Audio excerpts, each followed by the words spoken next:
ಗಂಗಾಬಾವಿ ಕರಿಯಮ್ಮದೇವಿಯ ಜಾತ್ರಾ ಮಹೋತ್ಸವದ ಅಂತಿಮ ದಿನವಾದ ಮಂಗಳವಾರ ದಿನಾಂಕ 24/9/2024ರಂದು ನೈವೇದ್ಯ ಹಾಗೂ ಉಡಿ ತುಂಬುವ ಕಾರ್ಯಕ್ರಮ ಜರುಗುವುದು.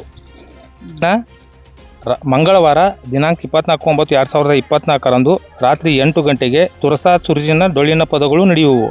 ಹರದೇಶಿ ಮೇಳ ಶ್ರೀ ರಾಮಲಿಂಗೇಶ್ವರ ಡೊಳ್ಳಿನ ಗಾಯನ ಸಂಘ ಸಾಕೆನ್ ಸುಲ್ತಾನ್ಪುರ್ ತಾಲೂಕು ಹುಕ್ಕೇರಿ. ಸಾಹಿತ್ಯ ಮತ್ತು ಸಂಭಾಷಣೆ ಗಾಯಕಿ ಕುಮಾರಿ ಬಸಮ್ಮಕ್ಕ ಹಾಗೂ ಸಂಗಡಿಗರಿಂದ. ನಾಗೇಶಿ ಮೇಳ ಶ್ರೀ ಲಕ್ಷ್ಮೀದೇವಿ ಡೊಳ್ಳಿನ ಗಾಯನ ಸಂಘ ಸುಣದೋಳಿ ತಾಲೂಕು ಮೂಡಲಿಗೆ. ಸಾಹಿತ್ಯ ಮತ್ತು ಗಾಯಕರು ಮುತ್ತು ಸರ್ ಮತ್ತು ಮುತ್ತು ಹಾಗೂ ಸಂಗಡಿಗರು ಇವರಿಂದ ನಡೆಯುವುದು. ಇದರ ಕಮಿಟಿ ನಿರ್ಣಾಯಕರಾಗಿ Kempatti sir, Kedari master Kempatti sir ಅವರು ಆಗಮಿಸುವರು.